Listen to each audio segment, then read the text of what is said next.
Welcome.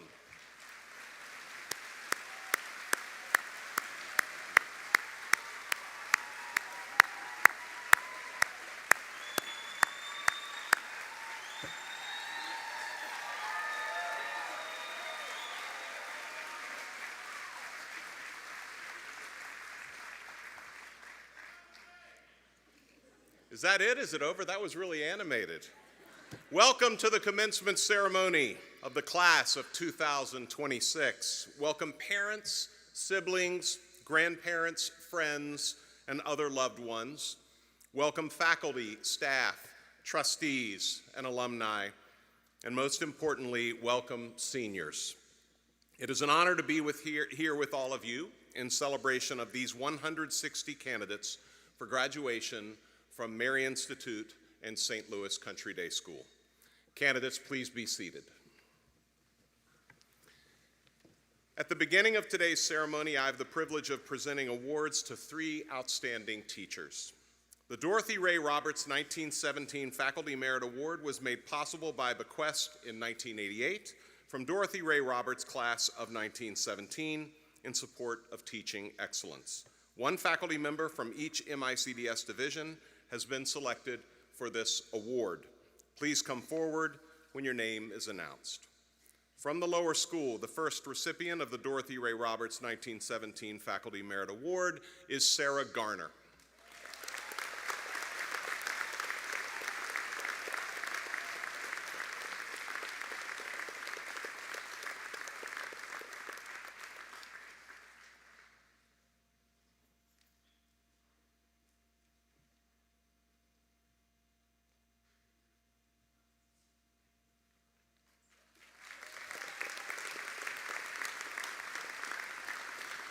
From the middle school, the second recipient of the Dorothy Ray Roberts 1917 Faculty Merit Award is Christina Jones.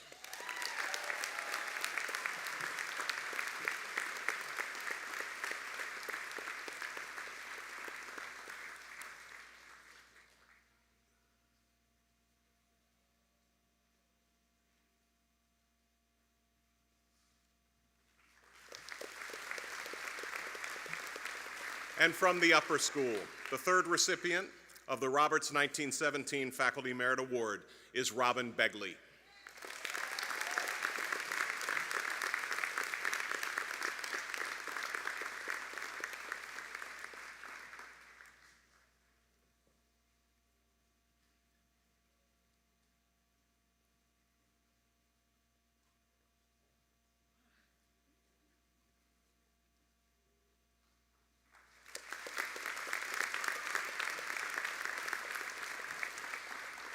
It is now my pleasure to introduce Jason Brower, Chair of the Board of Trustees and member of the MICDS class of 1994. Mr. Brower and his wife Sarah are the parents of Ella, class of 2024, Mia, class of 2026, and Olivia, class of 2028.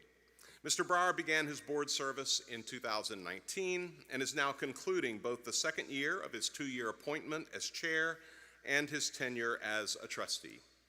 The position of board chair is the most demanding and perhaps the most thankless volunteer role at the school, and Mr. Brower serves in it with notable selflessness, good humor, and grace. It is an honor to work with you, Jason. Welcome to our commencement exercises. Well, hello.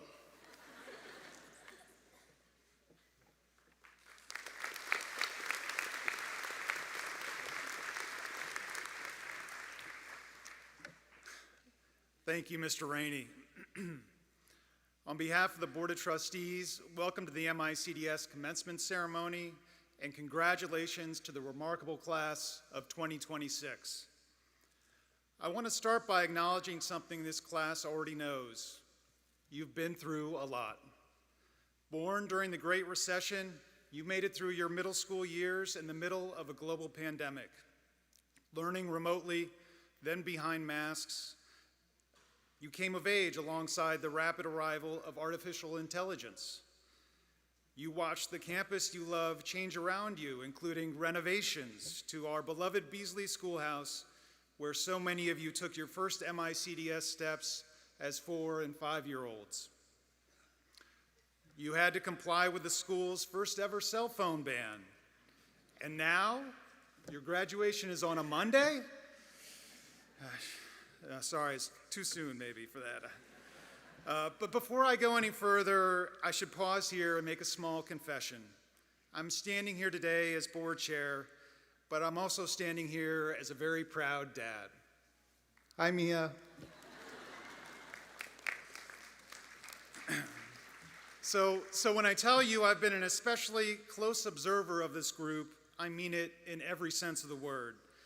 I've watched friendships form in kindergarten that are still going strong today. I've seen this class through carpools and class trips, middle school growing pains, and high school triumphs.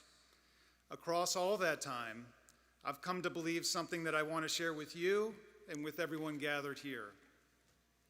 This class is extraordinary. Perhaps not in spite of the adversity this class has faced, but because of it. Resilience is not something you can teach in a classroom. It's something you build quietly over years when the world around you keeps shifting and yet you keep showing up. That is what you've done. You should be proud. But I also want to be clear about one thing. You did not do it alone. Through every disruption and uncertain moment, you've had a constant group of partners by your side. The exceptional faculty and staff of this school who showed up for you every day, even when so much else was uncertain. Your family members in these stands who held the line at home so that you could keep moving forward. People without whom none of us would be here today, and people without whom you would not be so remarkably well prepared to thrive no matter what comes next. So, class of 2026, as you walk across this stage, know two things. First, you are ready. The evidence is overwhelming, and the people who know you best are in unanimous agreement. And second, we are not going anywhere. The faculty, the staff, your families, this board, this entire community, we will always be by your side, reminding you of all you've accomplished, all you've come through, and all you are capable of doing in the years to come. So with that, please join me on behalf of the Board of Trustees and as one very proud dad in congratulating the great class of 2026.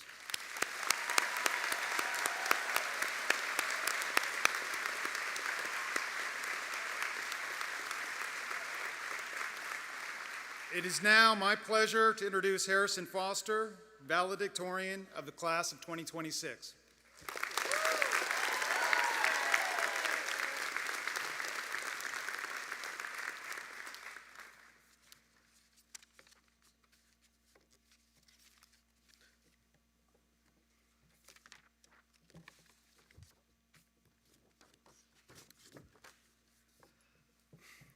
Hi everyone, my friends, family, staff, and most importantly, the class of 2026.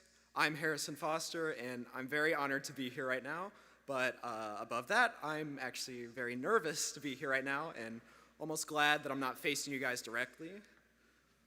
I'm about to say a lot of sappy stuff, so truth be told, I am not that experienced in writing or giving speeches, so over the past couple weeks, I've taken some time to learn from the greats, watch some other speeches, and I've realized that a lot of them start with a quote from a famous philosopher or celebrity or whoever. I don't know many famous philosophers that I could quote, but I do know someone who is just as good and a bit more personal to our class. Some might call him our grade's very own philosopher, my good friend Andy Zhang. And he told me that the greatest privilege of MICDS was getting to see friends every day for 4 years. It's simple, but I cannot agree more. Because in my completely unbiased opinion, our class is the perfect size. Any larger and it feels hard to get to know everybody, but any smaller and it feels like you're talking to the same people day after day. Believe me, I've experienced the other side. And my middle school class only had 8 people, so we were pretty much talking to the same people every day. And sometimes it got lonely, very lonely. But in my 4 years at MICDS, I can proudly say that I haven't felt lonely for a single day. Our class, the class of 2026, is full of athletes, of academics, of future CEOs, of current philosophers, and above all else, it is full of kind people. I never imagined I'd be able to make a double-digit amount of friends, but there I was, sitting every day at lunch tables so big we had to pull up extra chairs. I never imagined that I'd be able to walk through the halls of my own school, stopping about 5 times every time to say hi or give someone a fist bump. I never imagined that I'd end up loving high school as much as I did. So thank you, Andy, for letting me borrow your wisdom. And now if we continue the outline of many other speeches, here's where I'd start to interject my own wisdom. But honestly, I don't really have too much to say in that regard. So instead, I'd just like to say thank you. Thank you to the teachers and the staff that made our 4 years so special. Thank you to my family who supported me all the way and is currently recording me. Thank you to my friends from other schools who drove 45 minutes to come up and see me. And thank you to the class of 2026 for being such a kind and amazing class. And thank you especially to Lewis Adkins for asking for his name to be included in the speech. But really, thank all 160 of you. I'd consider all of us friends, but actually, according to science, people can only hold up to 150 stable friendships at any given point. It's a term called Dunbar's number, and honestly, I don't really know if I believe it. Our class, in a sense, is a testament to that. There's 160 people in our class, and sure, you could take pairs of people that probably didn't interact very much throughout their high school. But in a sense, I'd consider us all, in a way, friends. And maybe my definition of friendship is just loose, but I truly, because of the experience that we share, consider us friends. We're the class that came into high school right after COVID. In our freshman year, ChatGPT released, and then the same year, we all had a history quiz canceled. We saw the rise and very quick fall of aux periods. We've seen dozens of teachers and students come and go. We all have so much in common just because we've experienced the same thing day after day. I've always found it poetic that even as the years came and went, as we became sophomores, we blinked our eyes, and now we're seniors, throughout all of that, we've always been the class of 2026. And that's a relationship that's truly impossible to replicate. So if there's one thing that I'd like to leave with you all, it's a word that I learned recently: ephemeral. Ephemeral literally means something that lasts for a very short period of time, but more poetically, it means something that's wonderfully short-lived. If there's a word that I could use to describe our 4 years of high school, it would be ephemeral. It would be wonderfully short-lived. I'm sure there were points where a lot of us wish that time would just speed up, that we could graduate, that we could just be adults. I'm even more sure that, especially right now, there are times that we felt that time was going way too fast. Regardless of what we wish, though, we experience time at a constant rate, at a second per second. It's fast, but that's not a bad thing. Life is so wonderful because it is so short, and because every single moment truly counts. We just need to treat it like that. I can't count how many times I've wished that an hour 30-minute class would just end, that I could just go home and take a nap. But now, standing on the stage, there's nothing that I give to just have one last Dr. Hanson English class, to sit with my Euro table one last time, or to waste one last period, free period in Hearth with my friends. And I don't really think graduation resolutions are a thing, but I've made one anyway. To take every day as it is, to stop wishing time away. We're all about to go to college, experience so many new things, meet so many new people, truly start living. It'd be such a shame to waste that all by wishing it all away. We can't just let that time pass us by. But even as we go our separate ways and become the class of 2030, I hope you all will never forget the 4 wonderfully short-lived years we spent together as the class of 2026. I hope you all will never forget the class of 2026 is a family 160 large. We will always have a home to come back to for those of us going all the way to Singapore and those of us who will continue to live on Warson. So that's why I'm so proud to say that I'm graduating from MICDS.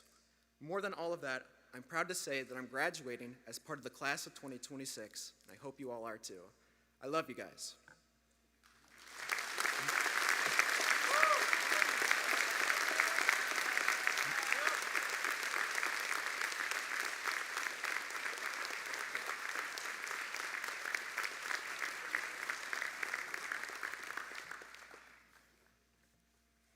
Thank you, Harrison. Class of 2026, you have selected 2 teachers for special honors at this evening's ceremony. The Ravenous Award is voted on each year by the senior class to honor a member of the upper school faculty for her positive contributions to their MICDS experience. The recipient of the 2026 Ravenous Award is Carla Fetterman.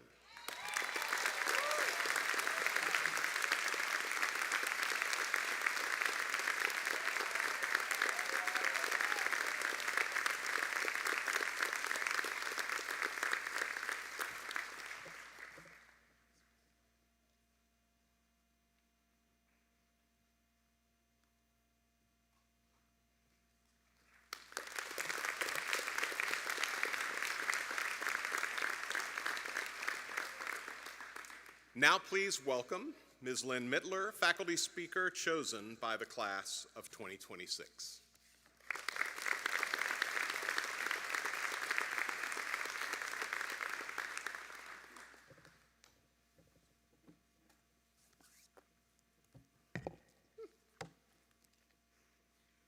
Mr. Rainey, members of the Board of Trustees, colleagues, family and friends of the graduates, and most importantly, the class of 2026.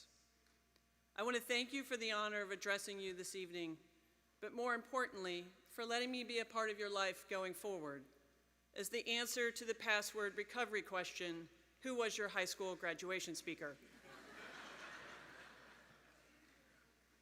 I also want to compliment you on your brave or perhaps ill-considered choice of inviting an English teacher to address you while you are a captive audience who cannot go out to the hallway to fill your water bottle.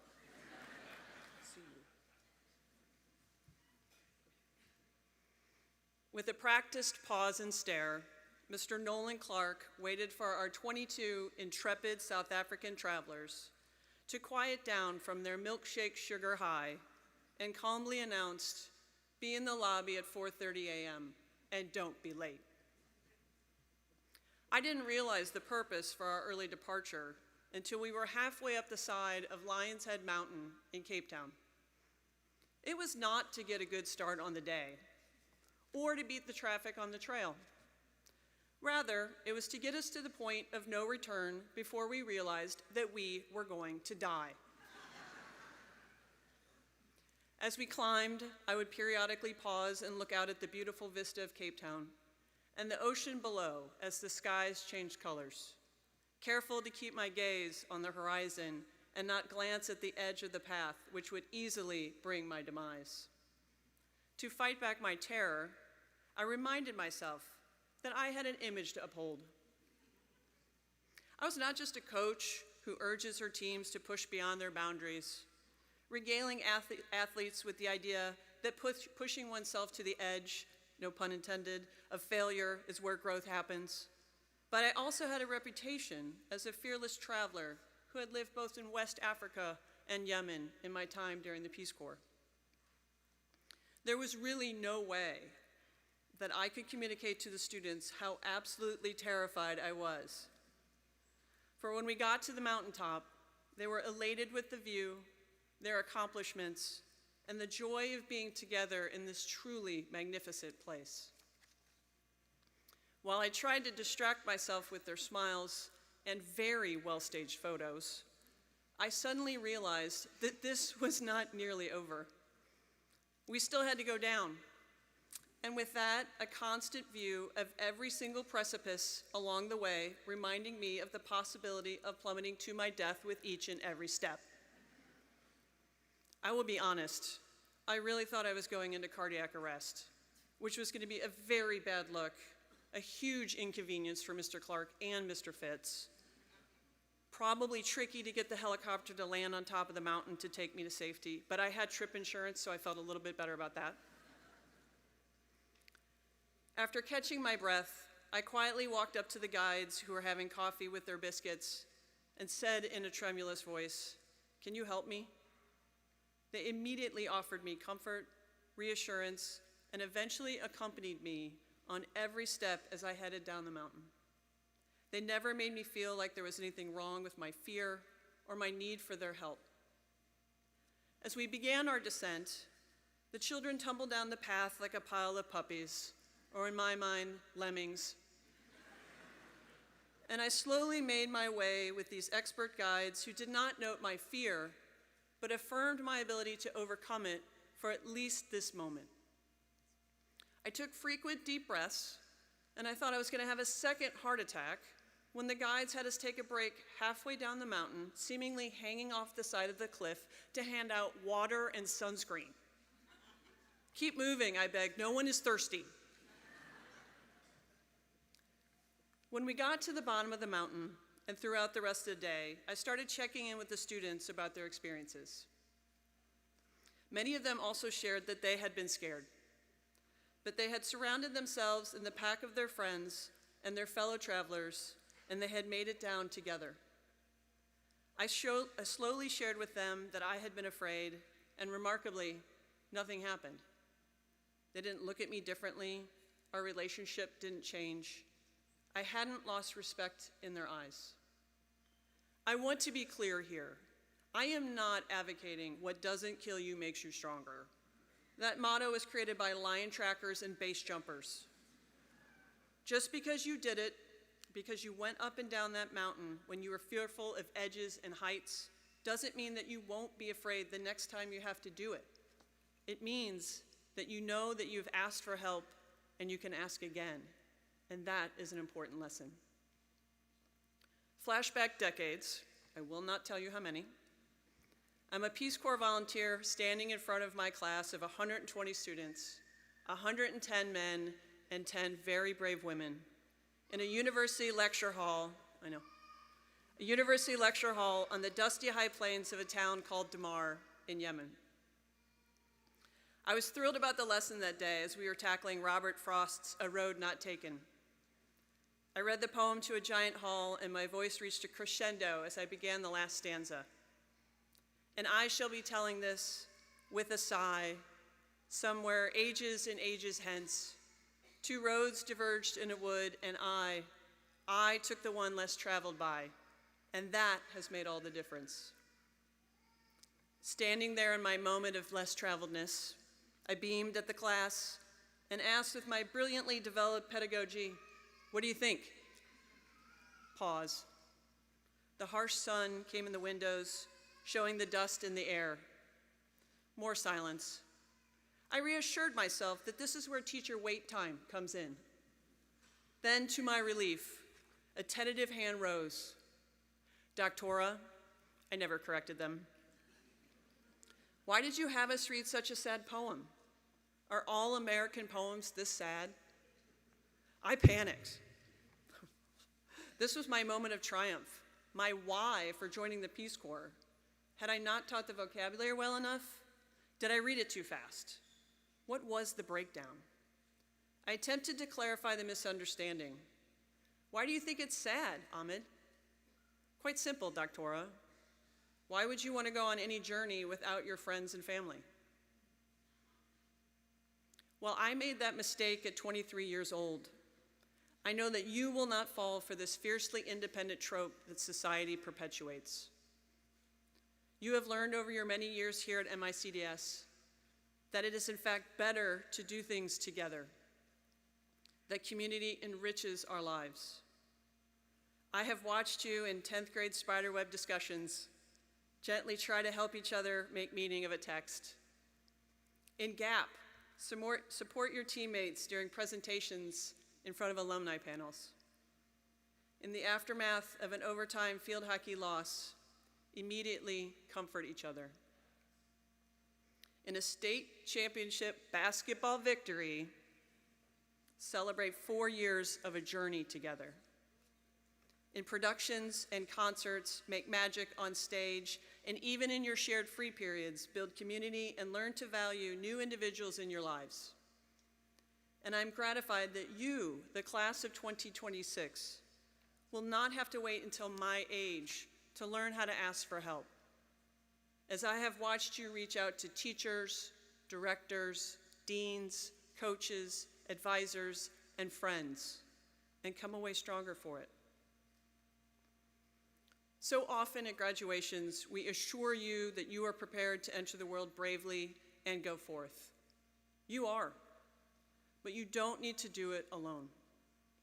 And while the tears you see in the eyes of those who love you today are filled with pride, they are also filled with sadness that our time of accompanying you has come to an end. And now you will need to go out and build new communities. Ask for help from those whom you've not even met yet, and support people who will start out to you as strangers. A Harvard research study of adult development that has been going on for 88 years, and you thought the ALT project was long, states, good relationships keep us happier and healthier, period. You have already learned that. You don't need a Harvard study to remind you.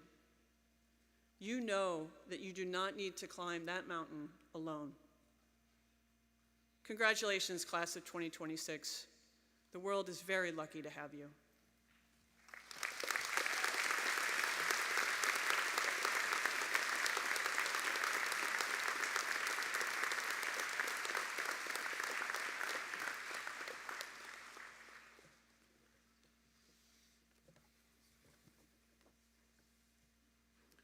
Mr. Brower was bragging earlier that he doesn't have his readers. I can't see, so I'm putting these back on. Thank you, Ms. Mittler, very, very much. Mr. Chairman, the MICDS faculty and administration have informed me that these candidates for graduation have completed the necessary requirements and are poised and prepared to receive their diplomas. I ask that the diplomas be released and awarded. Mr. Rainey, on behalf of the MICDS Board of Trustees, I hereby release the diplomas to be awarded to the class of 2026.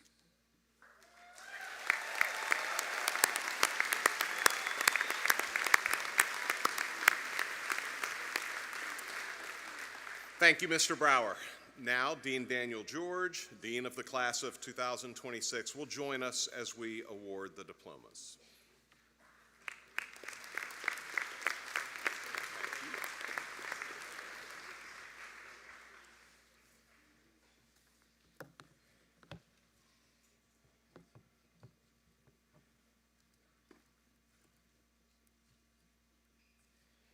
Just 2 sets of authentication, we're good.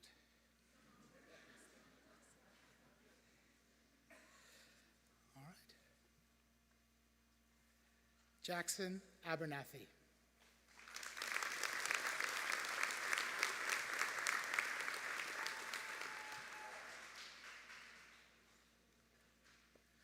Lewis Cooper Atkins.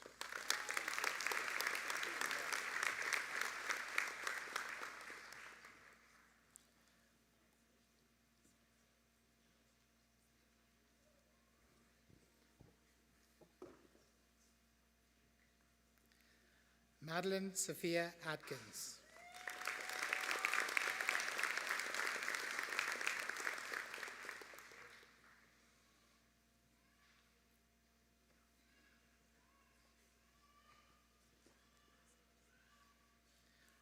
Ayla Hira Ahmad.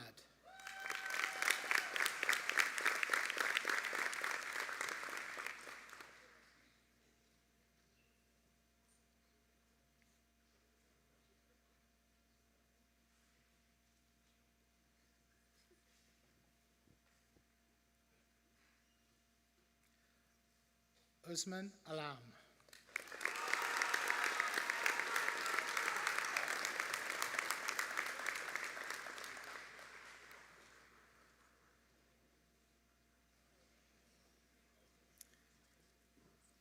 Emma Perk Allen.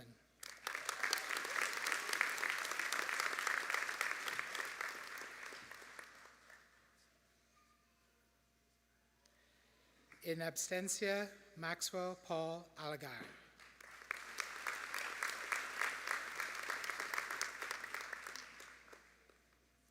Maha Adel Al-Yasuri.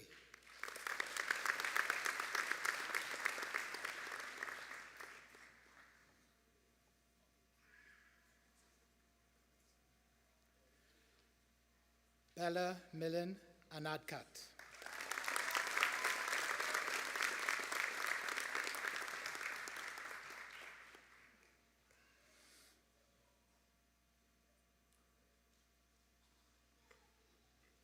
Haley Aurora.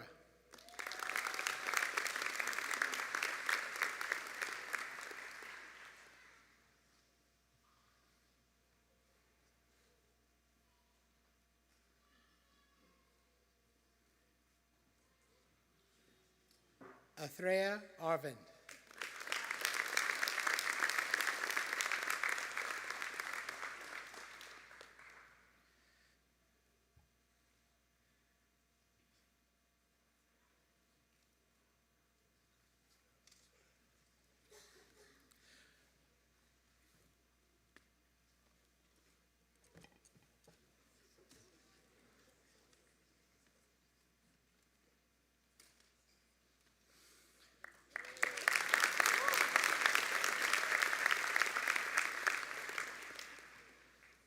Luca David Becker.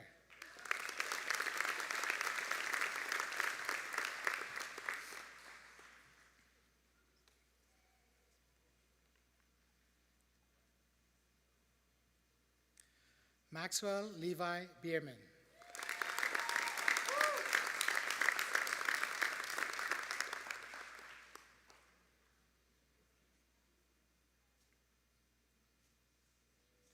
Mia Jane Brower.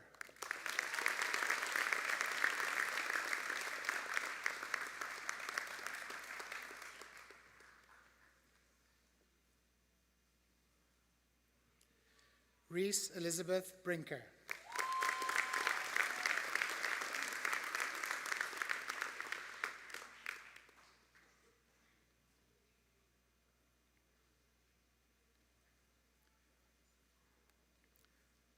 Madeline Diane Brooks.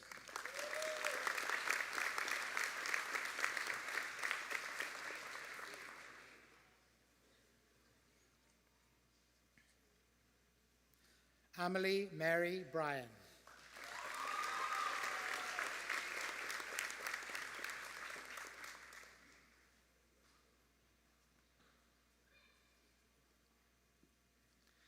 Matthew James Carmody.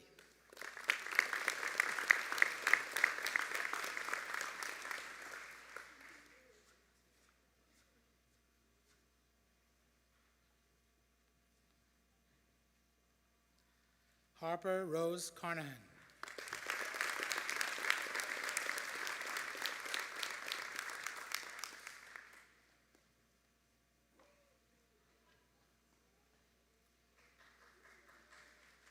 Phineas William Carpenter.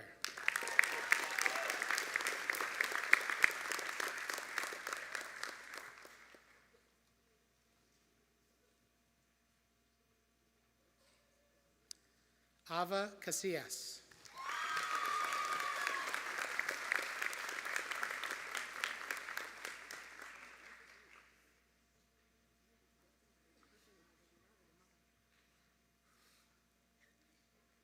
Alana Marie Chandler.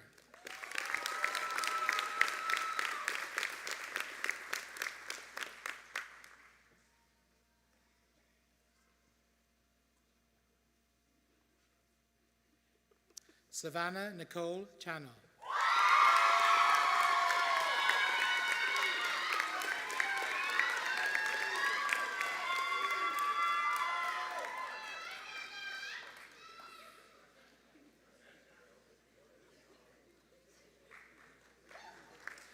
Eleanor Olivia Cheers.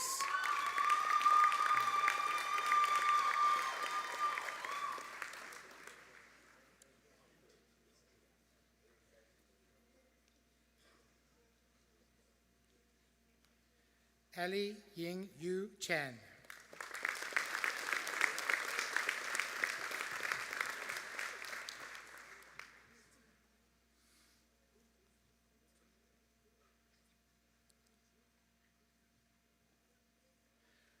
Joy Chen.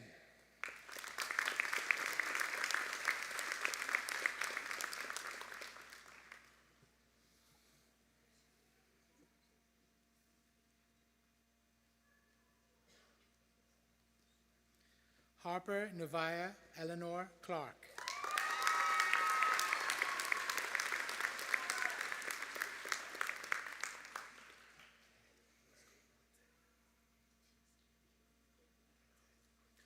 Brandon Q. Clemens.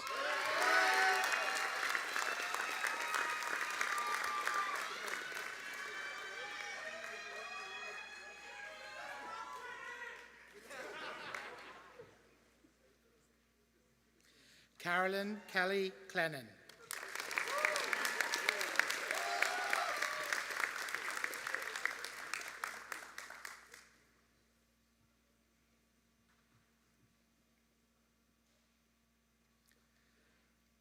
Miles William T. Coleman.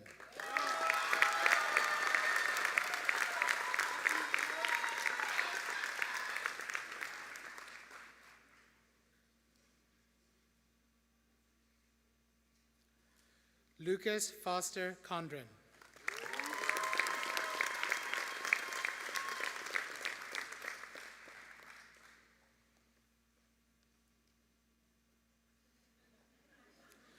Dalton Michael Kostick.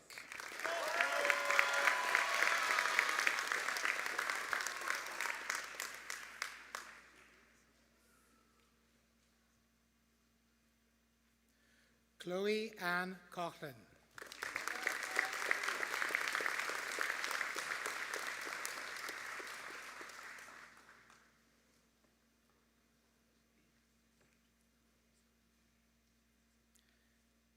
Isabel Sakura Cox Garliano.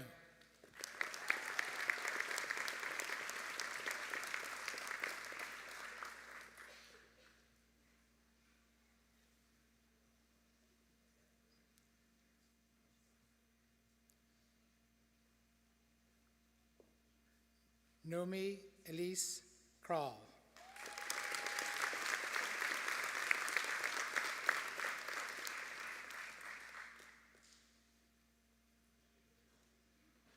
Riley Danielle Crawford.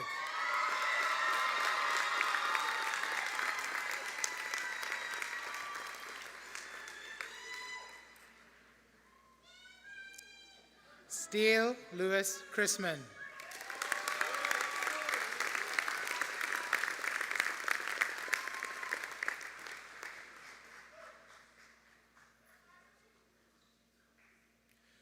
Drew Borders Danforth.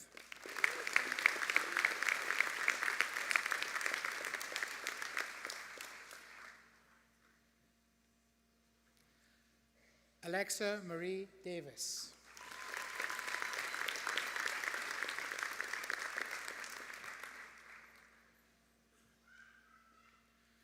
Catherine Mary Lynn Dawson.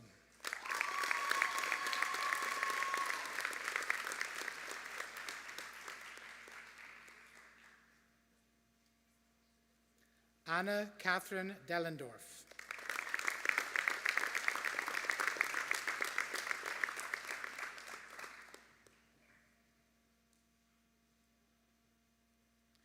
Shritha Deviseti.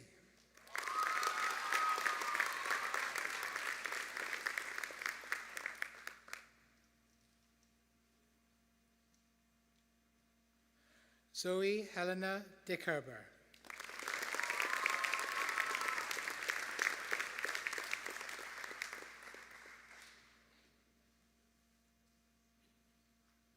Sydney Peyton Durr.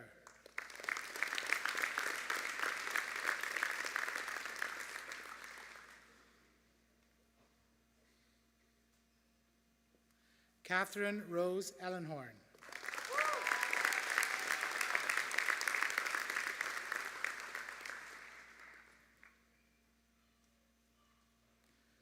Grant W. Falk.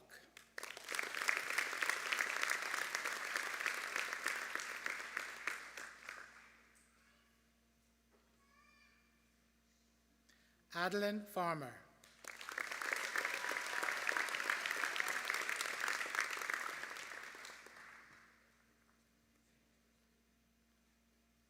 Graham Joseph Faust.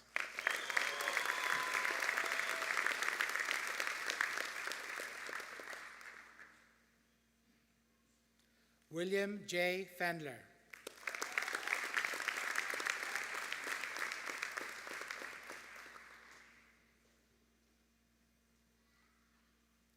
Catherine Grace Ferris.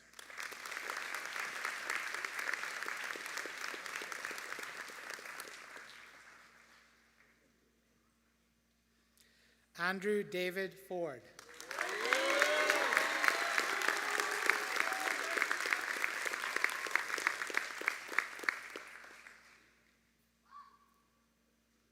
Harrison St. Eve Foster.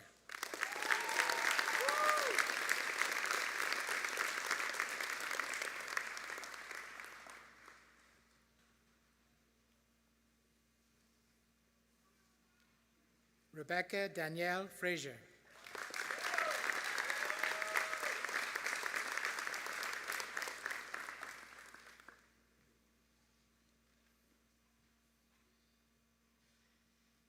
Rodney Lamar Freeman II.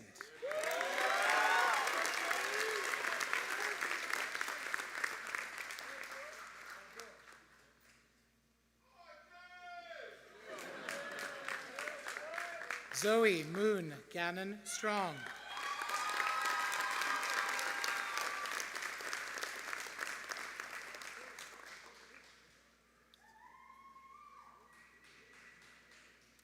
Jacob Gannon.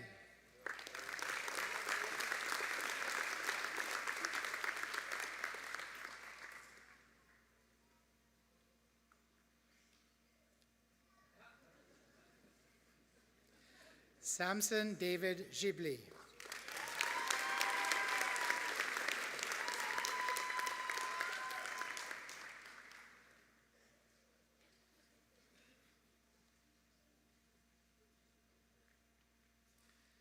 Layla Jane Gilbert.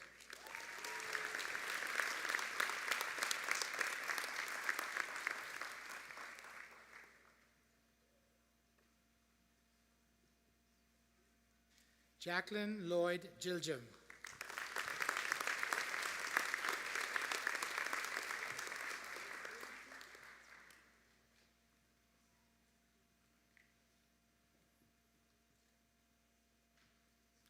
Samuel Emerson Glasser.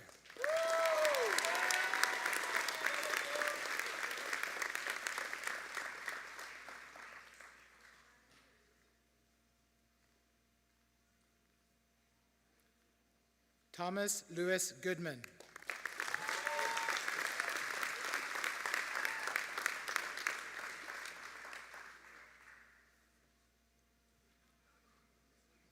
Michael James Kaczewski.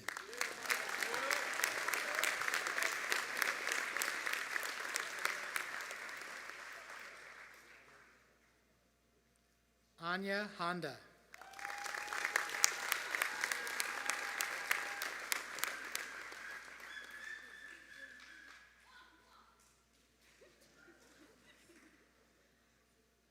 Sebastian Robert Harris.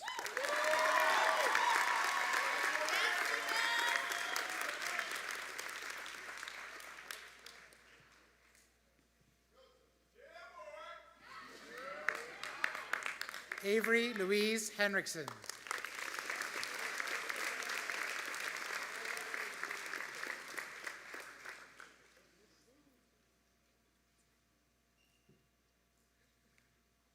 Nevin Hill.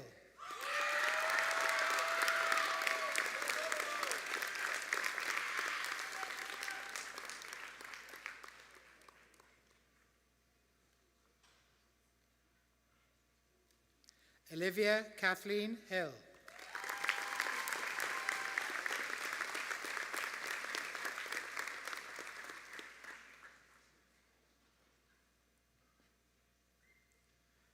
Claire Rose Hofer.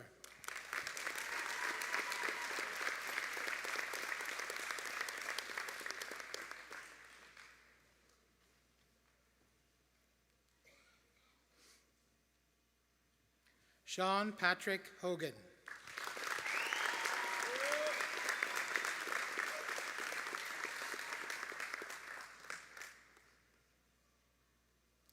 Angelina Hu.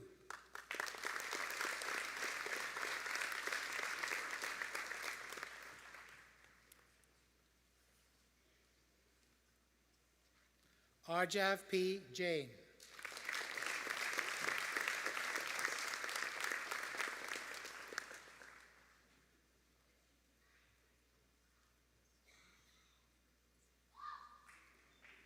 Anna Zhang.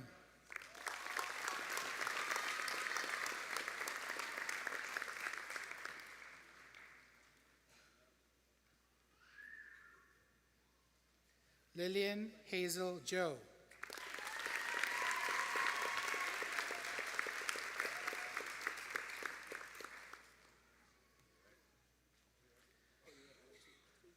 Axel Quaid Jones.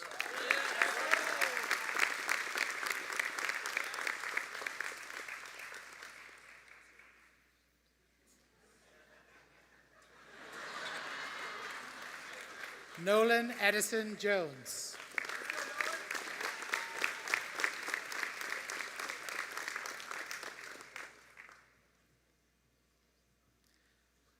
Beckett Michael Joyce.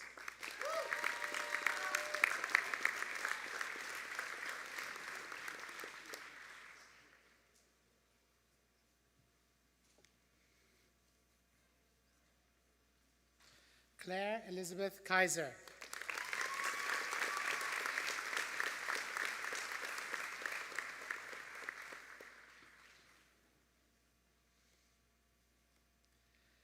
Caitlin June Kellner.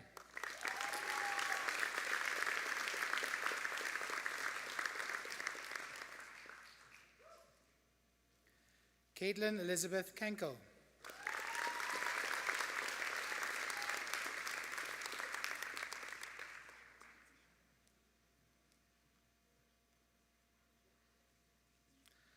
Owen Franklin Kaiser.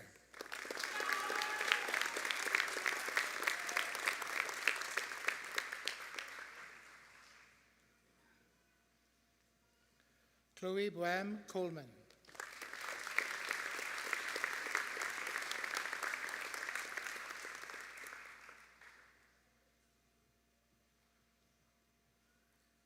Georgiana Grace Coster.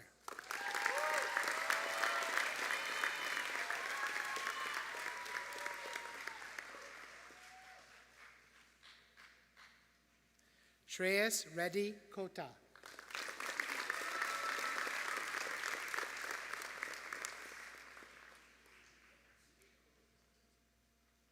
Karthik P. Krishnaswamy.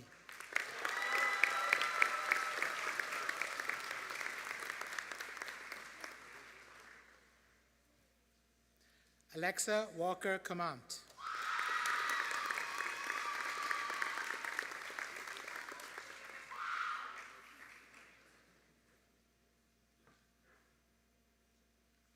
Cole Parker Levison.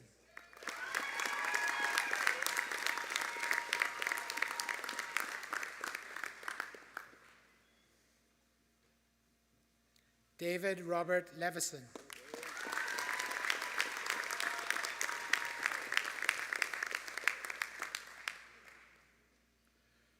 Georgia May Lockhead.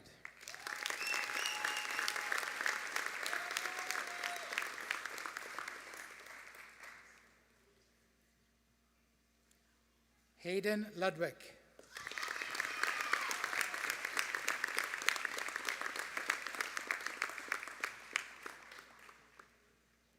Morgan Marie Macomb.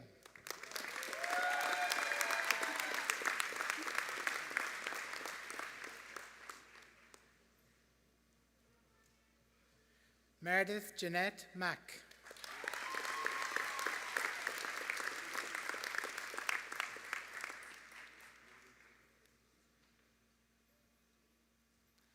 Amelia Margaret Mackin.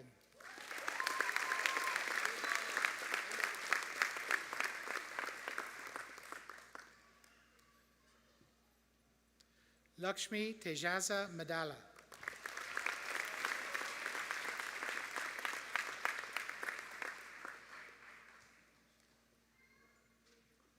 Ishan Omar Majid.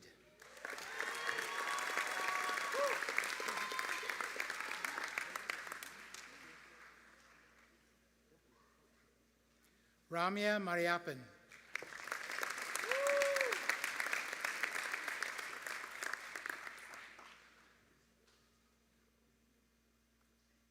Audrey Elizabeth Marino.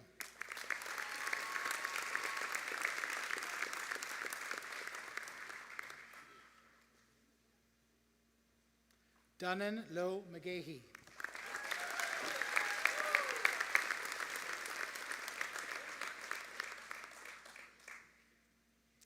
Luke McGinnis.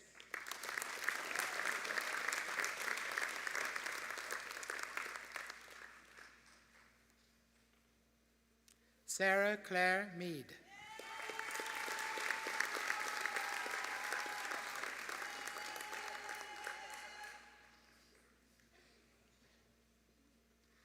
Charlotte Whittington Medler.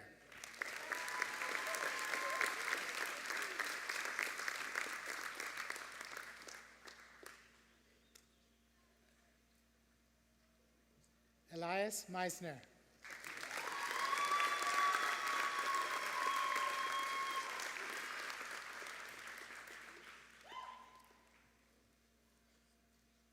Cade Michael Henry Miller.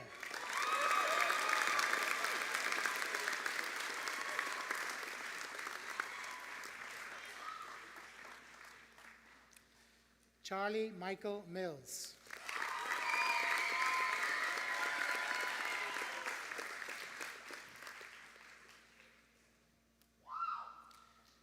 Keyshawn Kair Mims.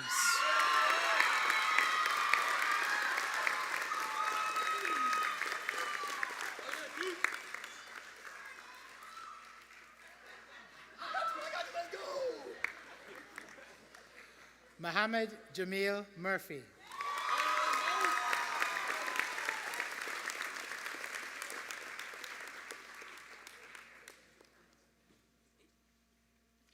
Georgia Grace Murray.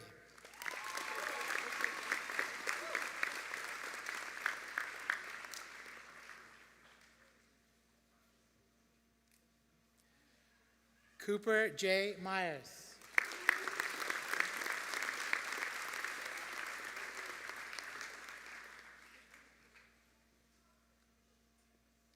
Lorian Jane Nicholson.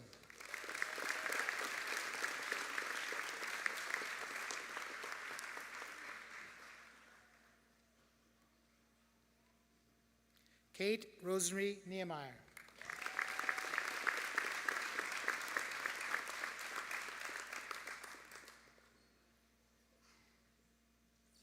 Taylor Marie Newsom.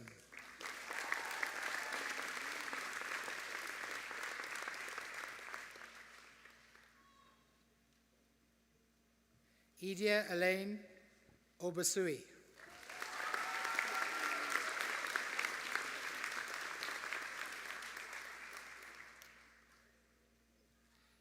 Evita Edewede Okosun Rab.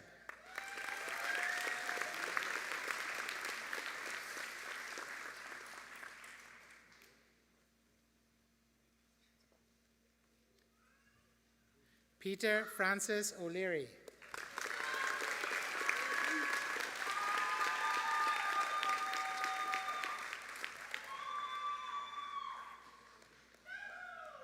Ashley Ordonez.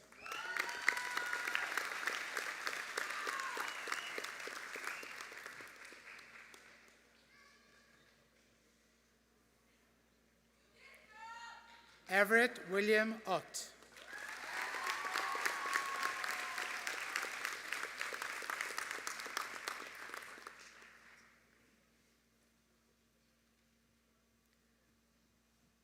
Lilia Noor Ulamin.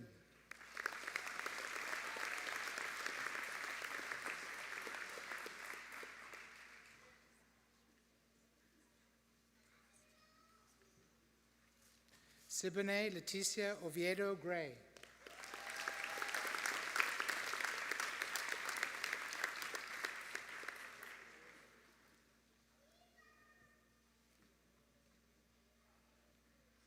Shivani Pandey.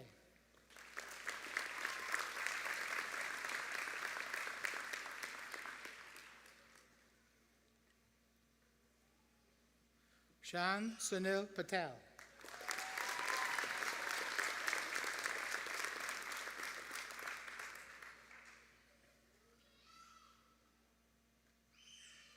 Aparna Paturu.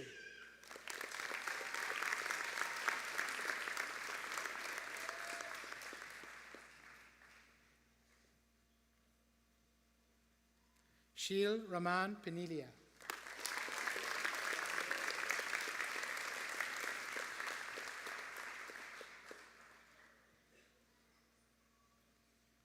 Benjamin Noble Peterson.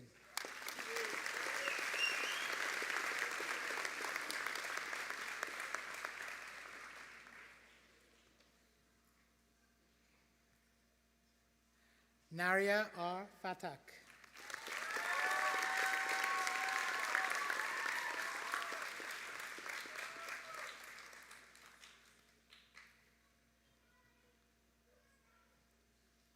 Emerson Ray Pook.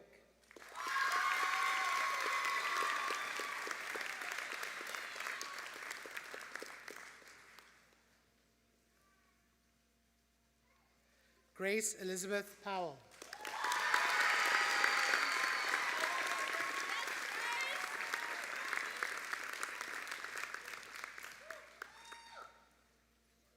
Elise Talbot Rata.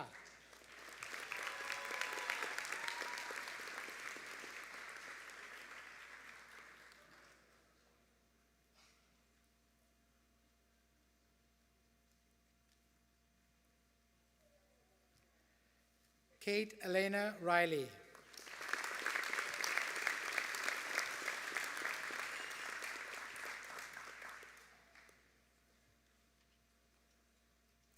Henry Hawks Rohan.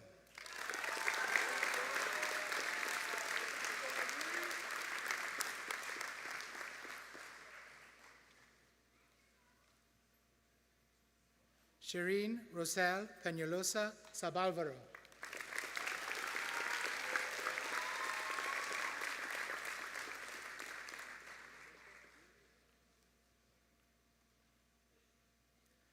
Nihal Satwani.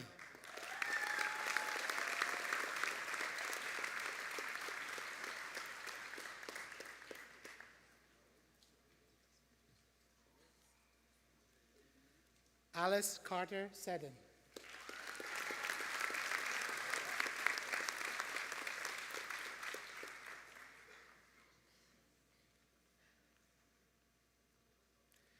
Gabriel Milburn Siddiqui.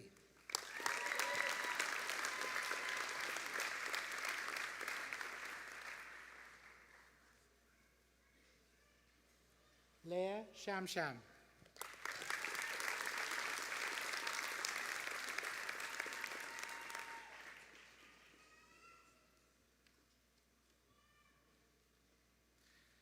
Catherine Meredith Sheehan.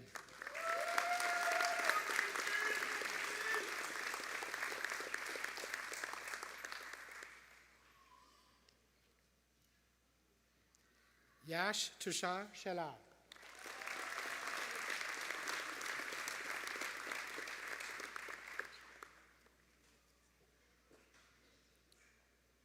Lucas Sindler.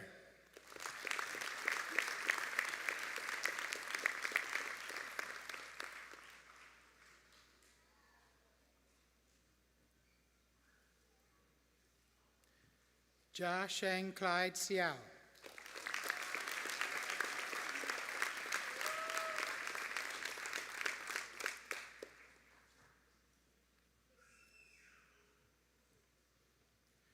James Edward Snyder IV.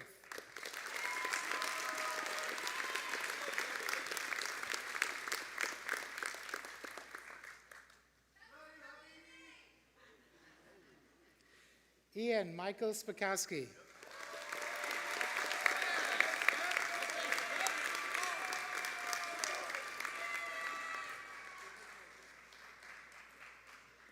Horatio Nelson Spencer.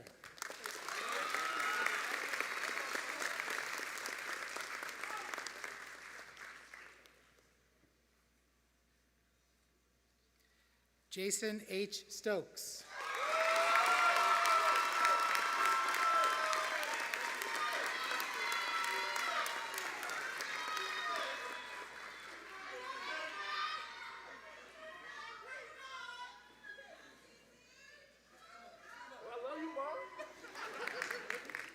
Oscar Sun.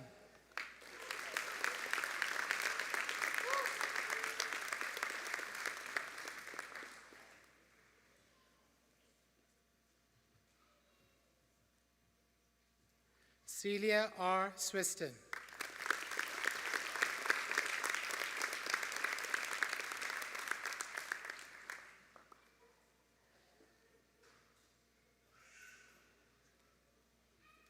Alejandro Daniel Theodoro.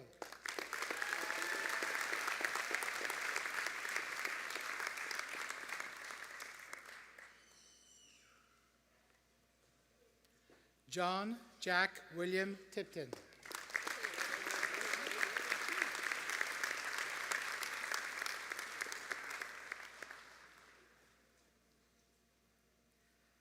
Elsie Rose Trilling.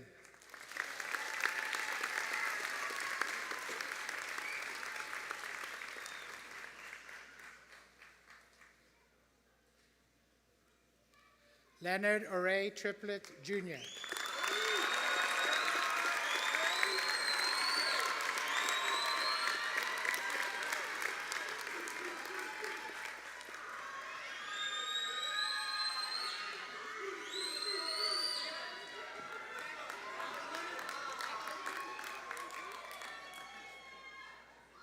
Hannah Shohan Wang.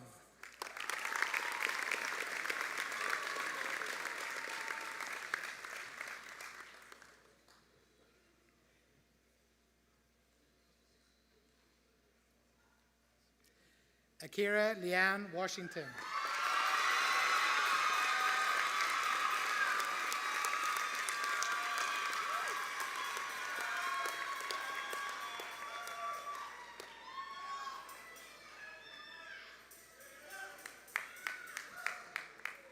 Gabriel Robert Weaver.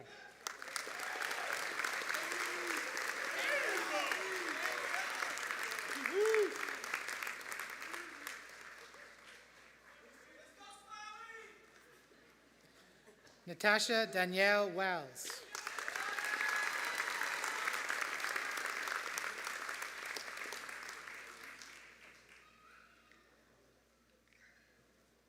Benjamin John Williams.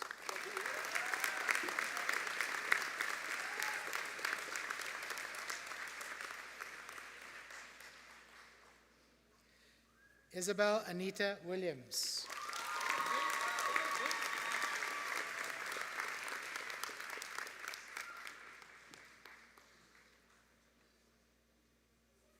Zachary Hayden Withington.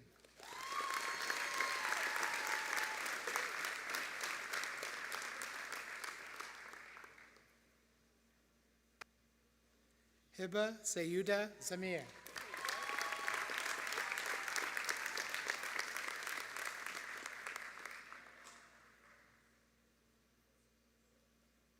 Ian Michael Czar.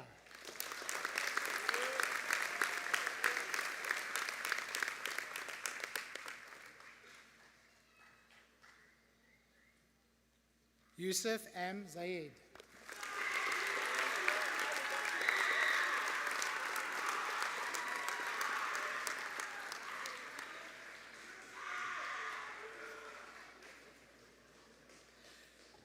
Nicholas Huasheng Zhao.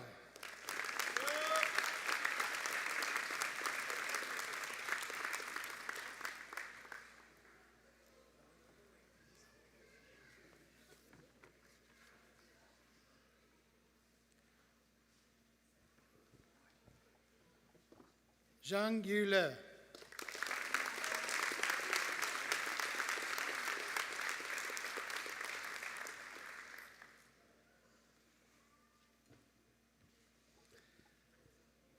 Last but never least, Lainey K. Zimmer.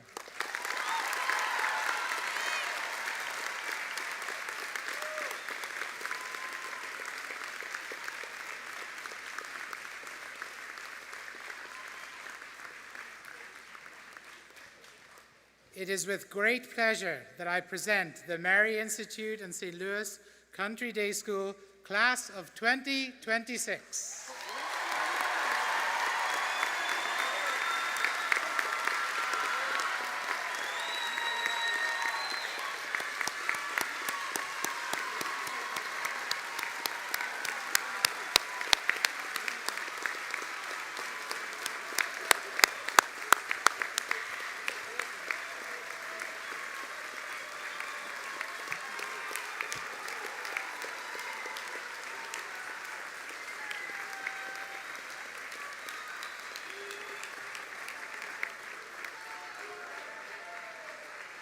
You may be seated.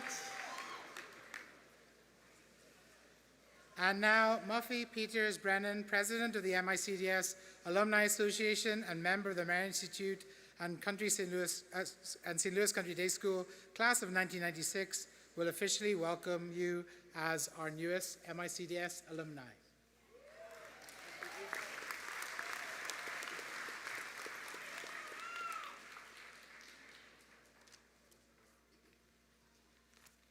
Thank you, Danielle. Class of 2026, it is my duty, but also my sincere privilege to welcome each of you as our newest members of the MICDS Alumni Association.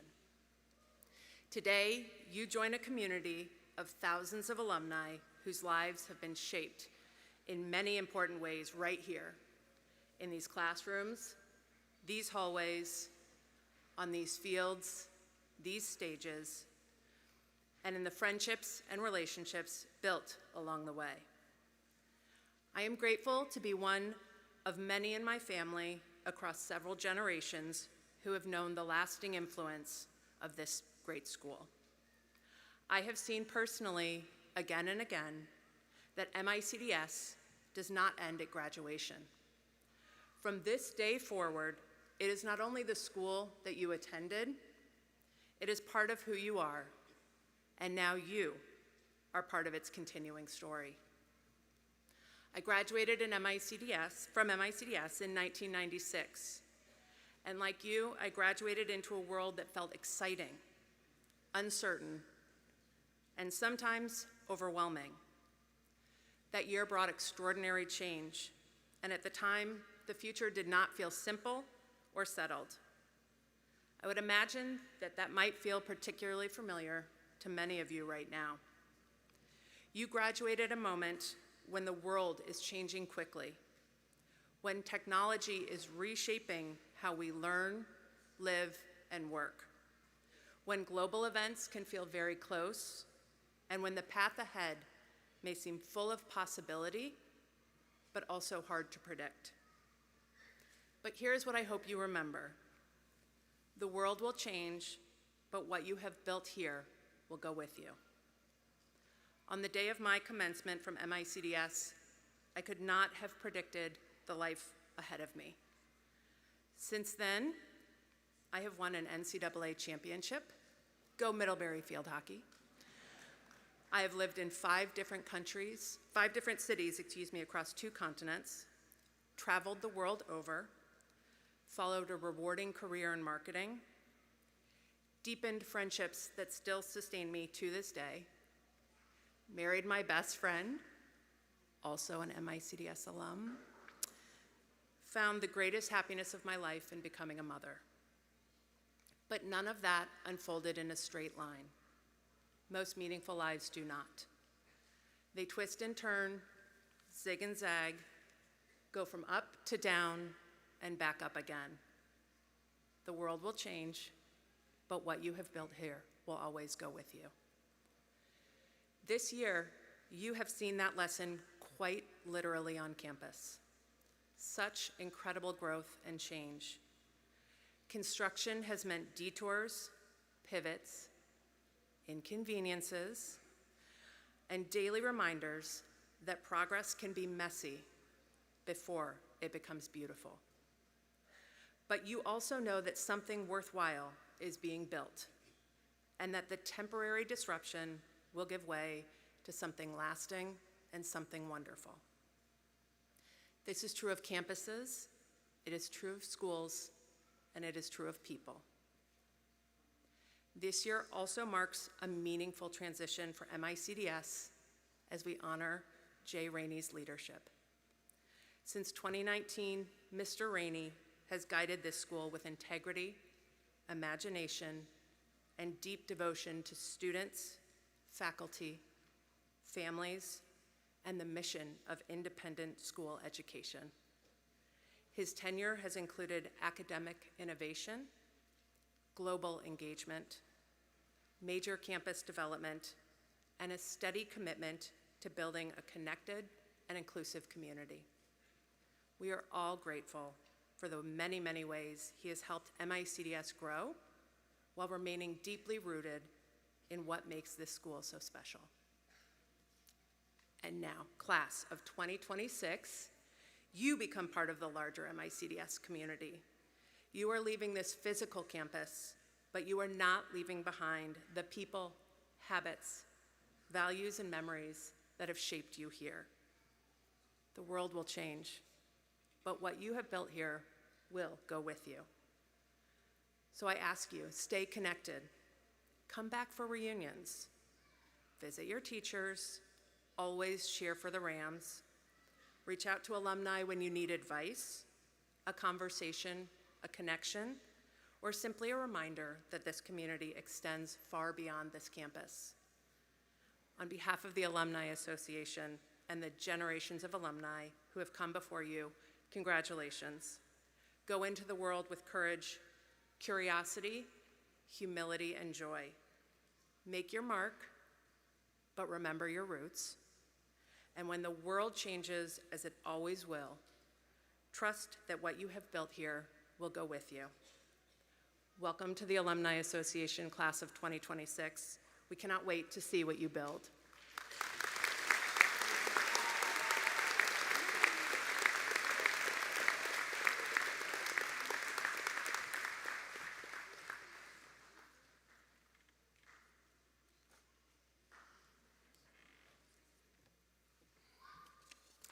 Thank you, Muffy.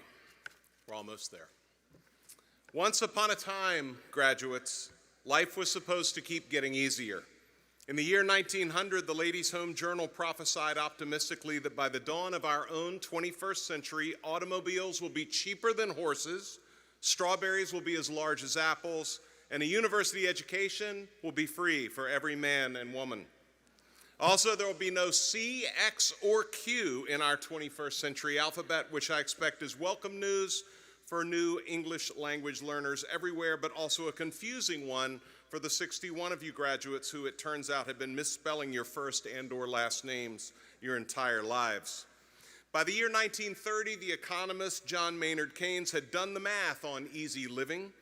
With compounding capital growth and continuous technological advancement, the standard of life in progressive countries 100 years hence, he predicted, will be between 4 and 8 times as high as that of his era, and freedom from pressing economic cares having been generally secured, a mere 15-hour work week will be the norm by 2030. The year you will graduate from college, you must be so relieved. Keynes had remarkable foresight in one respect. Real gross domestic product per capita in the United States has in fact multiplied about 6-fold since 1930. So our standard of life, at least by this measure, is exactly between 4 and 8 times what it was then. For several decades, it actually also looked like Keynes might be right, or at least on track, about that American work week, which, including holidays and other days off, dropped from a 45-hour average in 1929 to a 35-hour average in 1982. At this rate, a 15-hour week actually would have been achieved, not by 2030, but certainly by the end of this century. The trouble is that we've seen virtually no change in this figure since 1982. We appear to be stuck at 35 hours. To make matters worse, there is a growing burden of shadow work, a term defined in 1980 by the philosopher Ivan Illich as the unpaid work which an industrial society demands as a complement to productions of goods and services. The classic example is domestic labor. In a world without household laundry machines, workers would pay someone else to clean their clothes and require increased wages to afford the service. But in our home washer and dryer world, thanks to progress, we get to do it ourselves for free. So wages don't rise and work hours don't diminish, and in our leisure time, we get to launder and fold clothes. And by we, of course, I mean Mom. Thank you, Mom. Mom is the OG. Thank you, Mom. Mom is the OG shadow worker. Don't be too envious of Mom, though. Shadow work is fast becoming an equal opportunity employer. Why trust a skilled and experienced carpenter or painter when you can go to Home Depot and do it yourself? Why hire a seasoned travel agent when you can spend an unpaid chunk of your leisure time planning with Claude? I'm sure Claude's been to Indonesia. Dr. Google means you get to be the doctor just without any pay. And now we get to be our own cashiers at the grocery store, too. Who knew that ringing up loose produce could be such an adventure?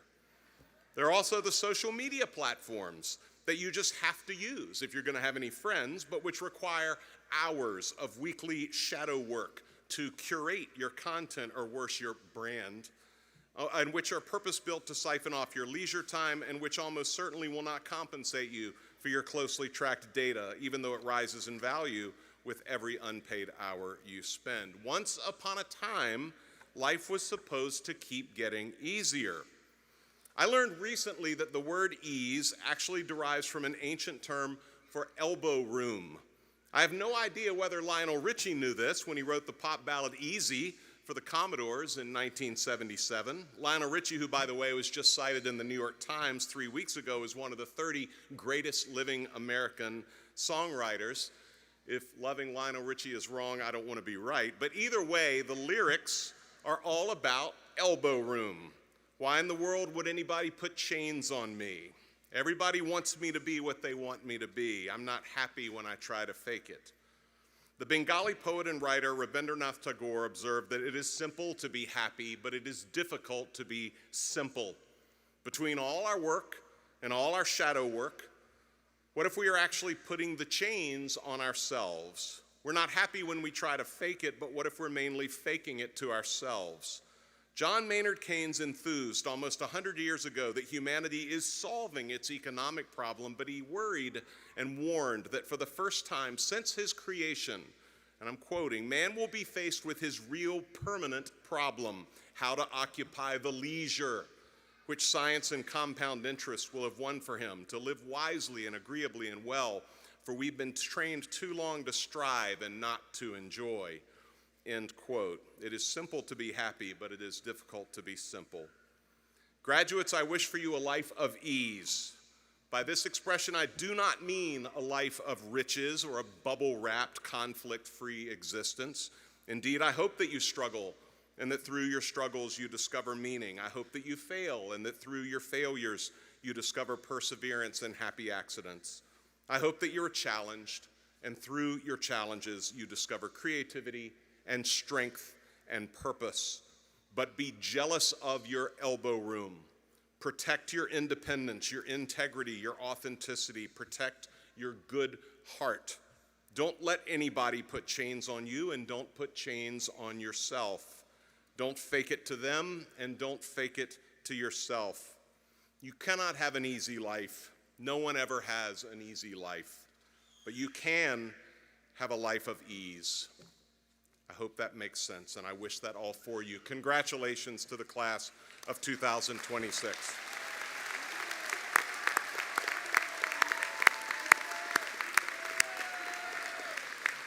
We will conclude today's ceremony with the singing of the MICDS alma mater performed by the Upper School Chamber Choir.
Thank you, choir.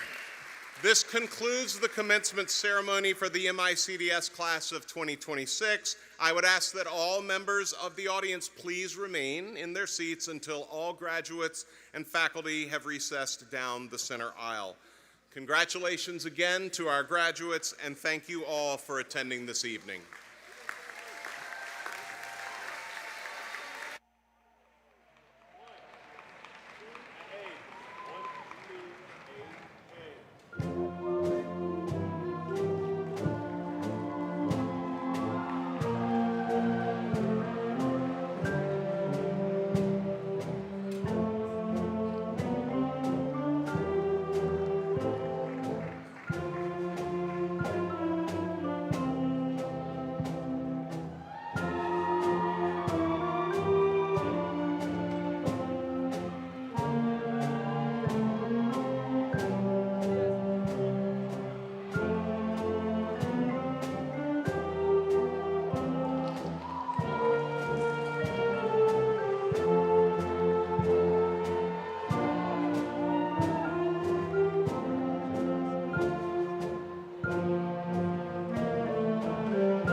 Girl, I'm leaving you tomorrow.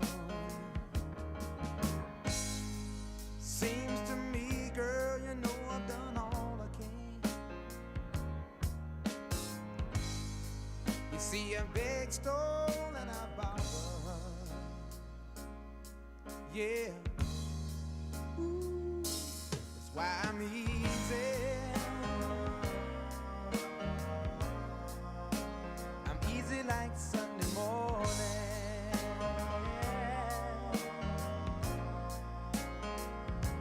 That's why I'm easy.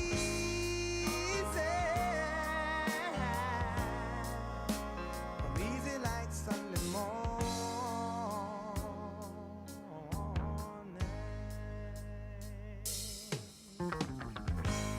Why in the world would anybody put chains on me? Yeah. I've paid my dues to make it. Everybody wants me.